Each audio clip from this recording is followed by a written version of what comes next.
Hey!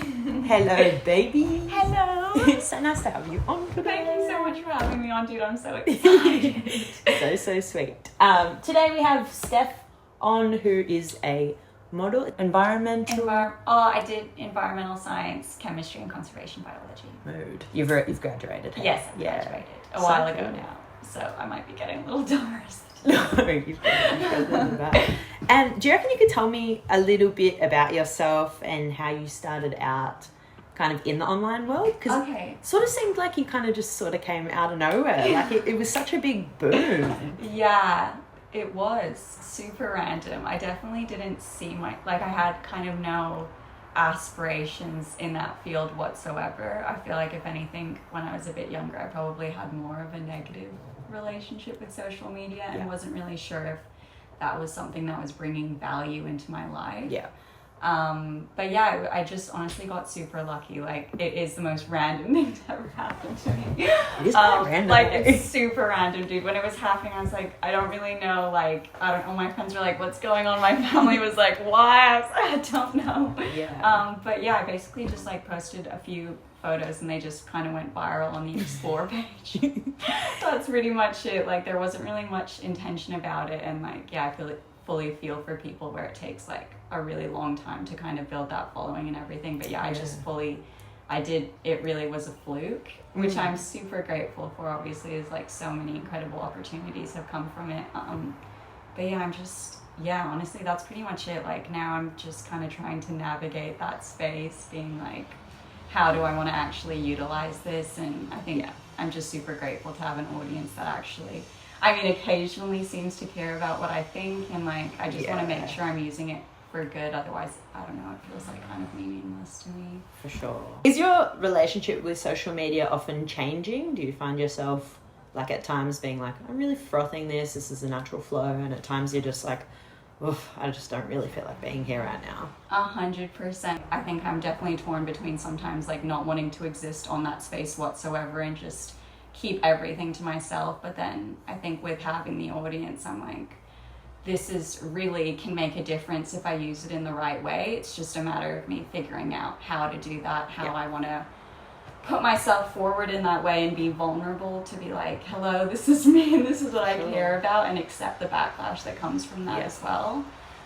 So yeah, I definitely struggle with it sometimes, but I feel like the biggest thing for me is just following people that genuinely really inspire me. So I've noticed a bit of a trend where if you have a large following and you're not blasting your socials with political content, you can get scrutinized. Have you experienced that a little bit?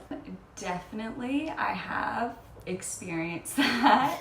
Yeah, that's just a really difficult kind of thing to navigate. I think it is so important when you do have that audience to speak up about things, but I also don't think we should be relying entirely on influencers for their political views and everything, and it's just such a controversial topic, and I think politics and all of that is so unique to everyone. There's so much nuance to that conversation of where your beliefs stem from.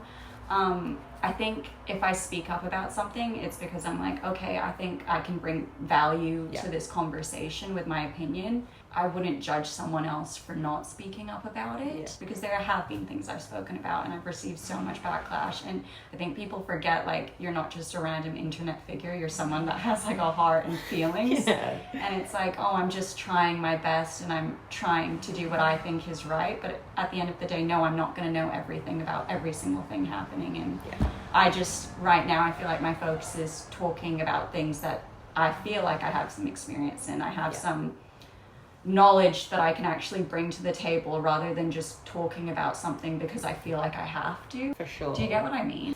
Yeah, it's tricky. You got to start with your own things first. I know, exactly. You're a big advocate for keeping the planet green and appreciating nature's beauty. Have you always kind of been pretty connected to the land? I grew up in Dubai, obviously, which is just basically fake stuff everywhere, and just like buildings and skyscrapers and all of that stuff. So I wouldn't say I had much of a connection then. I also really struggled with my mental health when I was younger, and I think when I moved to Australia, that was like the biggest. I mean, when I was in Dubai, I watched like a few vegan documentaries, and I feel like that was kind of the starting point, like realizing how connected we are to, this isn't a vegan. No, I know. I love that you have to preface that as well. But I feel like that for me, that really incited that. And I was like, oh wow, okay. I'm really feeling like everything's kind of connected, and there is so much beauty in these like small things and things I didn't appreciate before. And then when I came to Australia, I was like, it's just so easy to appreciate that natural beauty. I really became like aware of the difference in how I felt when I spent time outside, and how much just like pleasure that brought me, and how easy it was for me to access, and so simple as well. Like, I think that's just been the biggest thing for me. Like, it's so important for my mental health. I was following along on your trip to Botswana. I'd love to hear about one of your favorite days there. Or was there a moment where you just saw a freaking elephant and you just lost it? Honestly, I think that was like every single day that I was there. I think when I get given those kind of opportunities, I'm just like, what the fuck? I feel like the luckiest person in the world. And I was just so incredibly grateful. I mean, that's like obviously been a dream of mine for the longest time, and to be able to experience it in that capacity where I've just been sent on a trip, I'm like, genuinely, that was such a out of body moment. I was like, what is going on? Like, yeah, every day I was just like on the verge of tears by how beautiful and incredible it was. Yeah. I really like that your socials are a blend of creativity, sharing some of your inner world, as well as the cute moments. What do you hope your online presence does for the girls who look up to you and hope to pursue a career in the same vein? I think I am a big sister, and I'm very proud of that. And that's like a big part of who I am. With social media, yes, like there are these like perfect moments. I present these perfectly curated images, but I feel like right now I'm just trying to find a way to balance that with who I genuinely am and what I care about. I feel like for me, I'm aware of what does well on Instagram, all of that kind of stuff. Things where I post how I look, stuff like that, or like very perfect kind of how I look, you know, this is what I'm looking like all the time. But I mean, with that kind of stuff, I'm kind of like, okay, this is what's going to help grow my audience more. This is what's going to maybe get like quite a diversity of followers. Maybe not exactly who I'm looking for, but then it also just gives more feedback and differing opinions, which I really like. I like to be held accountable for things I say. I like for people to be like, what did you mean by this? Oh, this is how I've taken this. As long as they don't say it super negatively, I'm very open to feedback and critique or whatever. I'm careful with how I present myself on social media. I am aware of how it made me feel as a younger woman, and I just want young girls to know that you don't have to present yourself in this singular way for success as well. Personally, I've battled with perfectionism quite a lot in my life, and also with sharing online. Have you ever tangoed with perfectionism? And if yes, what do you do to challenge it? I mean, I am a Virgo. So I'm a perfectionist. Oh, you big Virgo energy? Yes, I'm very big Virgo energy in that sense. We love a Virgo. Yeah, everything that I put online is curated. And I think it's so important to remember that for everyone's page. Even if you find my page like maybe a little more wholesome and authentic, it is curated. There is a version of myself that I'm sharing with you. You don't get to see all sides. It's a costume. I can be very annoying and weird and like, you know, it's always going to be a struggle to not want to put my best foot forward on there. And I think that's just like inherently human as well. We always want to present ourselves, even especially to new people we meet. Like my friends, you know, they get all of me. My boyfriend, he gets all of me. But when you're meeting someone new, which is what's happening on social media, they follow you, it's someone new, you want to present that best self forward. When I post my art and stuff, I'm just kind of like, you know what? It's so fun. It doesn't have to be perfect, but it's me, and that's good enough, you know? For sure. I definitely struggle with being a perfectionist in so many areas of my life. I think it's running rampant as well. It's funny to talk about it because I think we're all kind of tripping up on it a little bit. But Jill says that like social media is like, you know, some of the stuff we post is like for story, and some of it is more for engagement, and the whole thing just builds up maybe an idea of who you are. And I just like that you do it like that, because it would get quite boring if it was just the one thing, I'd say. I think so as well. You really need to have that vulnerability, like that ability to be vulnerable as well, because it is such a scary thing. Like, it's scary with your fucking audience so too. Scary. I've got like 3 followers. I'm like, dude, it is scary. It is freaking scary. So I completely understand why people have that fear of being vulnerable and want to present this perfect version of themselves. But I feel like you can get way better connection to your audience when you decide to show them areas in your life that you're not perfect in. For sure. And just for sure. kind of acknowledge that you're not perfect and remind people, no one's perfect. Yeah. I feel like social media in itself, it's just like all this cancel culture and stuff. That's like another thing where people like expect people to be so perfect. Can't like, obviously there's things which are very fair enough cancelable. But there's just some silly things where I'm like, come on, like we all make mistakes. Like 100%. How are we supposed to be vulnerable if no one allows us to make those mistakes and grow from them? I use humor for everything, so it's like a lot of people don't love that. But it's been nice to just get it back and just slowly. Yeah. But I think refining as well is just important as well. Refining how you're presenting yourself, because I can be a bit loose. That's my thing, is that I can be a little bit like, I can say some things that are just like a little bit rogue. And I'm trying to either accept it or refine it.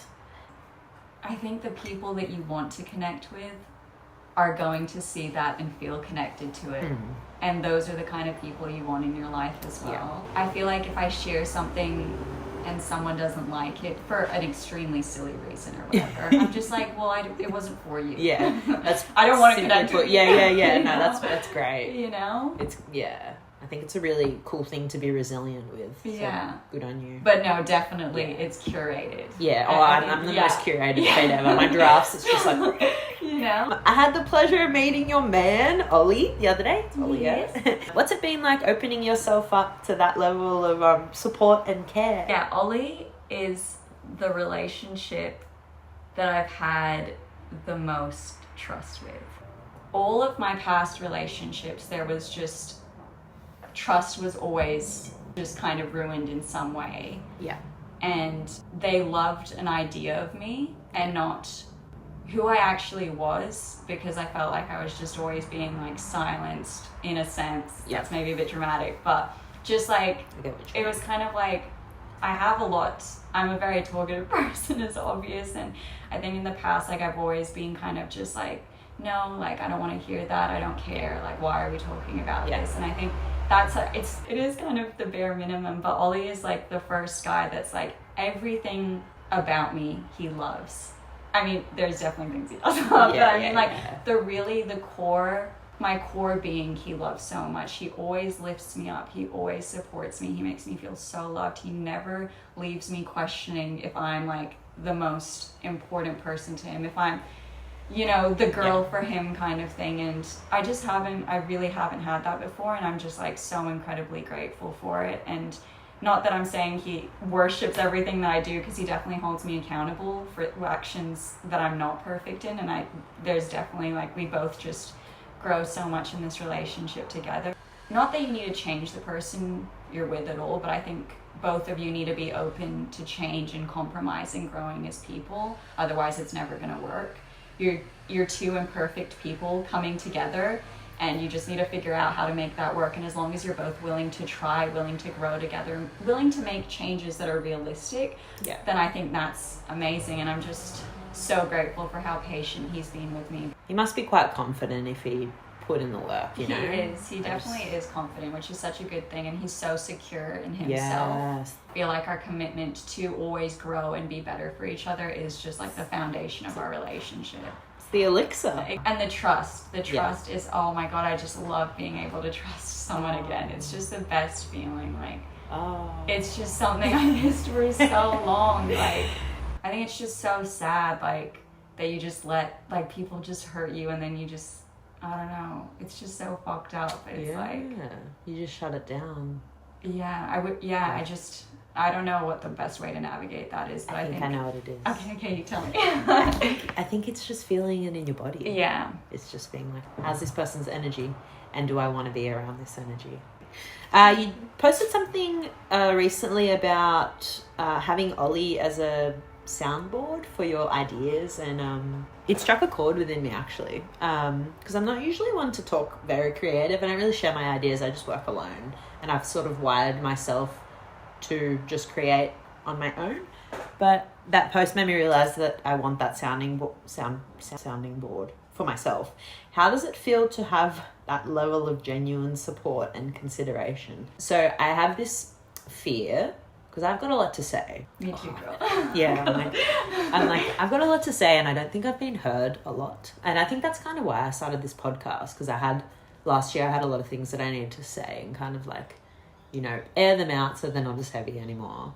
And yeah, I guess it's a part of myself that I've suppressed, the fact that I would really love to talk about anything and everything. But I just thought maybe you'd kind of gone through a similar thing, because the way you spoke about it was just like, you saw it, you appreciate the fact that you can just talk to him and he's present with you, and he just lets you just go, and he's genuinely enjoying it. Like, I didn't really know that was possible, if I'm honest.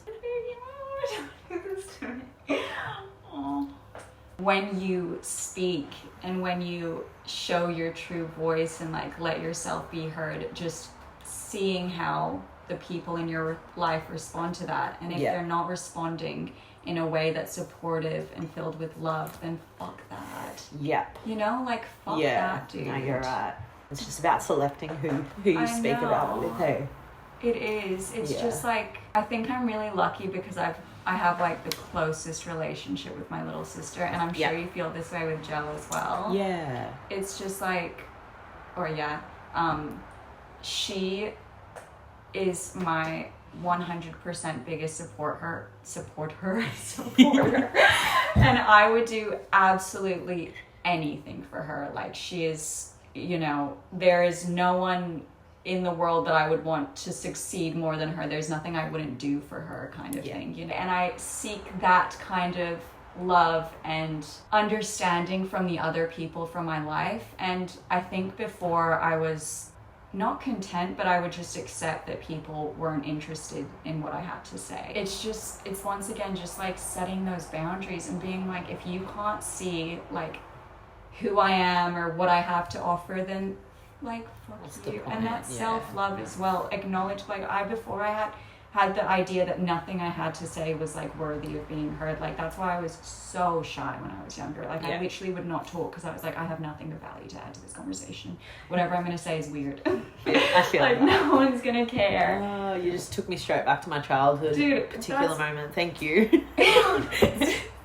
Isn't that crazy? But it's just like, finally, after just setting those boundaries with people that didn't care and that didn't have that space for me or didn't want to have that space for me, didn't acknowledge me as much as I deserve to be acknowledged. Now those are the people that are being removed from my life, and I only have people in my life that genuinely care for me, that are happy when I bring them good news about myself, which I feel like is such an important indicator of a good friend. Like, is this person happy when you succeed? Do they lift you up? But at the same time, do they hold you accountable and make sure, you know, that you can trust them to tell you what's right or what's wrong in what you're doing? I hit you with a few quick questions. Okay. Guilty pleasure. Guilty pleasure.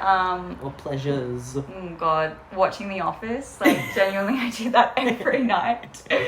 Watching random YouTube social commentary videos that just like have no relevance to my life. And what's your biggest dream? The biggest of them all? I don't know if it's really just like one little thing. It's more just like, for me, and I'm still learning how to navigate all of this and how to do all of this, but I feel like just being someone that empowers young women especially, is something I'm just like, I really care about. Yeah, I love you know?